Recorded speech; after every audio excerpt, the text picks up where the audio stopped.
This is outside Anne Lewis's home in Rose Bay.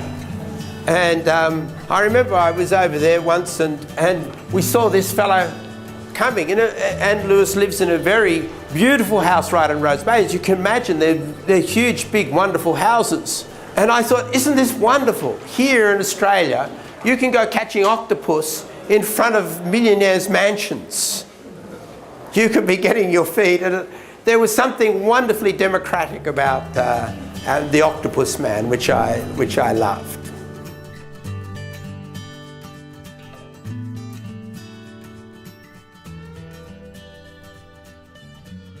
I received a little booklet by Lucas Samaras, and there was a little bit of writing in it that said, for Johnny from Anne Lewis. I didn't know who Anne Lewis was. And I just thought it was just an incredibly out of the blue, wonderful thing to do to an aspiring photographer. And she's proven to be, you know, a great friend and a great supporter and, you know, a lovely woman. And I think she brings a sort of a bit of elegance and sophistication to the Sydney art world and many other art worlds.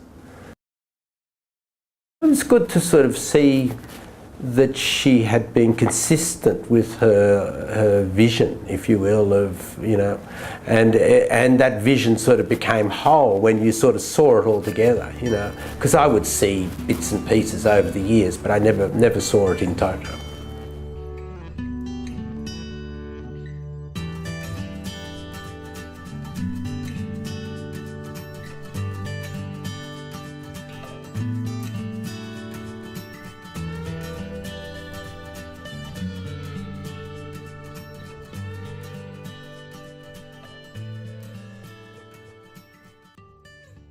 The surprise of this exhibition is actually seeing it together and sort of seeing the language of it, you know, because there's several groups of work. I mean, there's work that I've done in the outback, which consists of mainly Aboriginal people, and also there's a work from Bondi Beach, and there's a work from a project that I was doing on Sydney itself. And also a little bit of work that I've done in the region.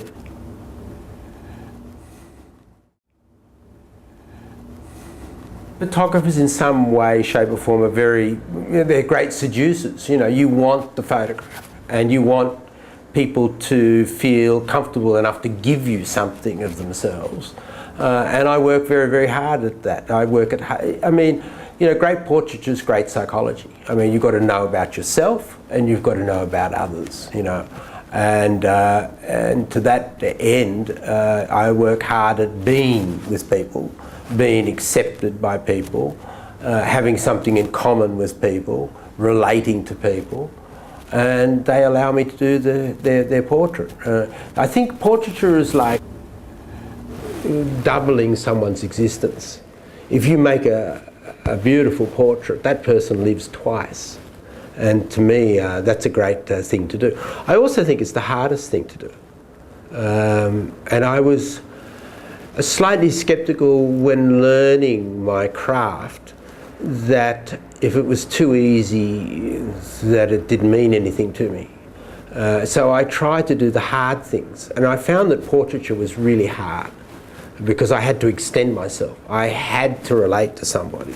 You know, a lot of the time we don't want to do that sort of stuff. Consequently, you know, I started working very, very hard at extending myself always when photographing and working with people. When I haven't got a camera, I'm not all that sociable, perhaps.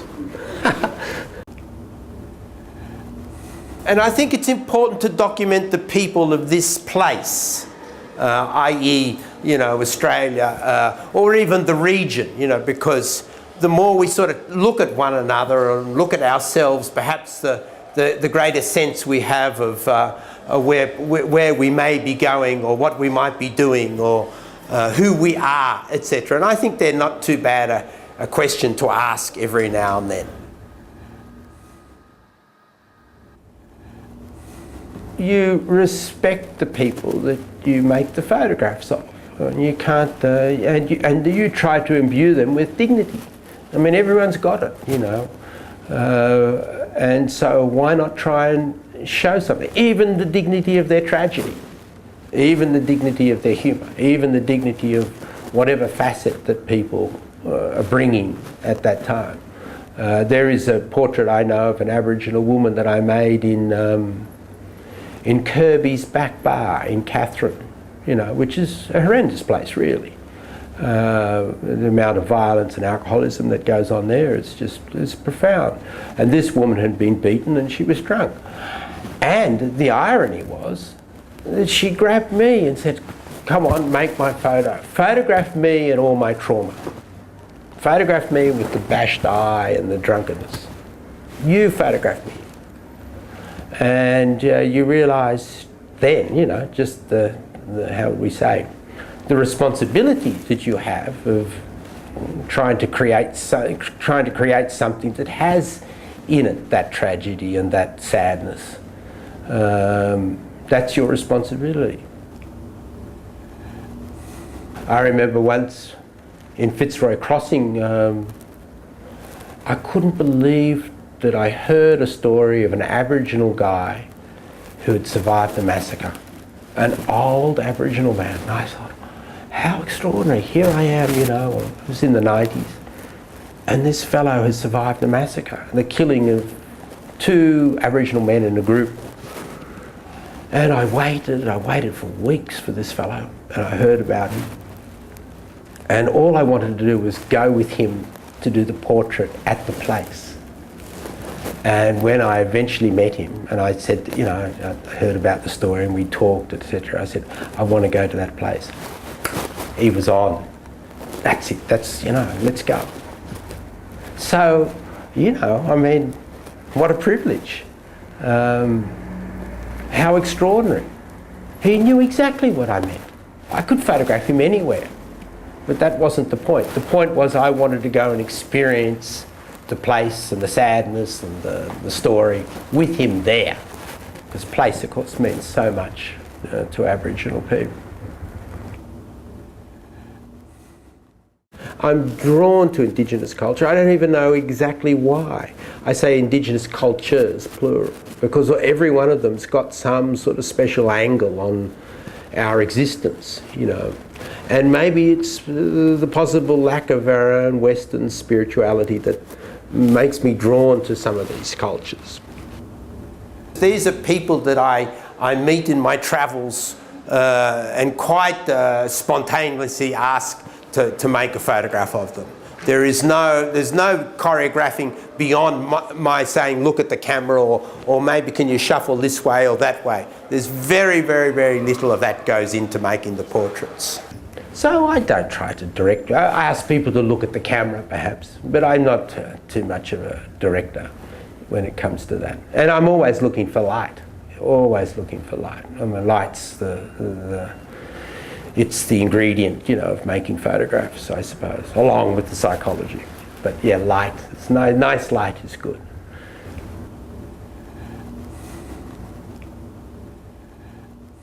The real essence of photography is your vision. The real essence of photography is what you want to say. The real essence of photography is how you want to knock them in the aisles. The real essence of photography is creating something that will last forever. That's why I make it. I want to last forever. In some way, shape or form. I have been so enriched by great photographs. I've been very, very lucky. I've led a wonderful life. I've been very enriched by great photographers and great artists. Art is sort of like a relay race, you know, and the person who's in front of us, they're passing the baton back, you know, and that baton is full of their life experience. And you're the person running, you know, and I'm going to get that baton and I'm going to run my particular course, you know, and hopefully pass the baton back to others coming behind, you know, the accumulation of my experiences here, and I hope they do a lot better than me. The strange and wonderful thing about photography is you just don't know what you've got, or I don't. I never know. All I do is do the work and ingratiate and involve myself in the work. I work very, very hard. I make photographs. I get up in the morning, I make photographs. The photograph of the soldier, I went for a walk with this Aussie soldier in Ainaro, and I knew, we walked down towards that old hospital that had been just completely trashed by the militia. I was mortified. How can you exert that much violence to save on a building that helps people? So anyway, this digger and I, we sort of wandered along, and we sort of stumbled into that room, and I made maybe 3 or 4 frames. The extraordinary thing about the photograph is, you know, I mean, it's pretty well, I mean, I'll leave it up to the academics to interpret, but, you know, there's sort of Jesus and the soldier and onward Christian soldiers. I mean, there's some very powerful motives in that image that could be talked about. But the most powerful motive in the image is the one that I discovered when I actually showed the work in Timor. And I remember showing this work to a group of young guys, and about a week later, 3 or 4 of those young guys pigeonholed me and said, Johnny, that that photo of the soldier in Ainara. I said, yeah. Was the Jesus made out of tiles? Now, I didn't know the word for tiles in Tetun. So we went through bricks, we went through stones, and then finally I got it, tiles. I said, no, it wasn't made out of tiles, it was painted on the wall. And he turned to his friend and he said, yeah, see, I told you, it's a very powerful spiritual photograph. It's lulik, as they would say in Tetun. And I said, what on earth are you guys talking about? And he turned to me as if I was the dumbest guy that ever walked the earth and said, the fire didn't burn the painting. So I go back and I look at it, and of course the painting is intact. The portrait of Jesus in that particular image is intact. So, you know, a lot of the time for making these photographs, we don't know what we're doing. It's beyond our command. And we get these interpretations from, perhaps in this particular case, the people that sort of read something deeper or more profound or a different level or something. And that again adds to the mythos, if you will, of the image. And you learn wonderful stuff. One of the things about Australia is that is fascinating is that it seems there's so much to photograph here. There's so much in this country that has not been documented, or, you know, and I like documentation. Photography for me is the art of documentation. I have no imagination and I'm completely comfortable with it. All I can do is see and record. Then maybe then my imagination gets slightly, I look at the proof sheet and said, my God, how did I do that? I ask that question a lot. I love the surprise. Surprise is the greatest things. I love the surprise of one's work. My God, you know, and it's great not seeing work for a long time because you forget. You know, if I photograph something today, I'd be thinking of it tomorrow. But 6 months down the line, I've got no idea what I did, 6 months ago. And then you see, then the surprises start coming. I love that. And I love that style of photography. I love documentary photography. I think that's real photography. No other medium can do that. No other medium can document and freeze something like that, you know. And I